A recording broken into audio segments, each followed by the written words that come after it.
34ನೇ ವಯಸ್ಸಿನಲ್ಲಿ ಡೆಬ್ಯೂ ಮಾಡಿ ಇತಿಹಾಸ ಸೃಷ್ಟಿಸಿದ ಆಟಗಾರ. ನಮಸ್ಕಾರ ಗೆಳೆಯರೇ. ಕ್ರಿಕೆಟ್ನಲ್ಲಿ ಸಾಧನೆ ಮಾಡಲು ವಯಸ್ಸು ಕೇವಲ ಒಂದು ಸಂಖ್ಯೆ ಅಂತ ಈ ಆಟಗಾರ ಸಾಬೀತುಪಡಿಸಿದ್ದಾರೆ. ಅವರು ಬೇರೆ ಯಾರೂ ಅಲ್ಲ, ಇಂಗ್ಲೆಂಡ್ನ ವೇಗಿ ರಿಚರ್ಡ್ ಗ್ಲೀಸನ್. ಕೇವಲ 8 ಎಸೆತಗಳಲ್ಲಿ ರೋಹಿತ್ ಶರ್ಮಾ, ವಿರಾಟ್ ಕೊಹ್ಲಿ ಮತ್ತು ರಿಷಬ್ ಪಂತ್ ಅವರ ವಿಕೆಟ್ ಪಡೆದ ಆಟಗಾರನ ಬಗ್ಗೆ ನಿಮಗೆ ಗೊತ್ತಾ? 2022ರಲ್ಲಿ ಇಂಡಿಯಾ ವಿರುದ್ಧದ ಟಿ20 ಪಂದ್ಯದಲ್ಲಿ ಗ್ಲೀಸನ್ ಈ ಅದ್ಭುತ ಸಾಧನೆ ಮಾಡಿದ್ದರು. ಇವರ ಕಥೆ ನಿಜಕ್ಕೂ ಸ್ಫೂರ್ತಿದಾಯಕ. ಗ್ಲೀಸನ್ ಅವರು ತಮ್ಮ 27ನೇ ವಯಸ್ಸಿನವರೆಗೂ ಕೇವಲ ಒಬ್ಬ ಕ್ರಿಕೆಟ್ ಕೋಚ್ ಆಗಿ ಕೆಲಸ ಮಾಡುತ್ತಿದ್ದರು. ಆದರೆ ಶ್ರಮ ಬಿಡದ ಇವರು 34ನೇ ವಯಸ್ಸಿನಲ್ಲಿ ಇಂಗ್ಲೆಂಡ್ ರಾಷ್ಟ್ರೀಯ ತಂಡಕ್ಕೆ ಪದಾರ್ಪಣೆ ಮಾಡಿದರು.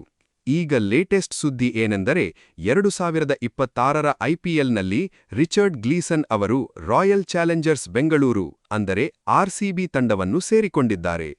ಗಾಯಗೊಂಡ ನುವಾನ್ ತುಷಾರ ಅವರ ಬದಲಿಗೆ 1.6 ಕೋಟಿ ರೂಪಾಯಿಗೆ ಆರ್ಸಿಬಿ ಇವರನ್ನು ತಂಡಕ್ಕೆ ಬರಮಾಡಿಕೊಂಡಿದೆ. ಗಂಟೆಗೆ 145+ ಕಿಲೋಮೀಟರ್ ವೇಗದಲ್ಲಿ ಬೌಲಿಂಗ್ ಮಾಡುವ ಈ ಲೇಟ್ ಬ್ಲೂಮರ್ ಚಿನ್ನಸ್ವಾಮಿ ಕ್ರೀಡಾಂಗಣದಲ್ಲಿ ಎದುರಾಳಿಗಳಿಗೆ ನಡುಕ ಹುಟ್ಟಿಸುತ್ತಾರಾ ಅನ್ನೋದನ್ನ ಕಾದು ನೋಡಬೇಕಿದೆ.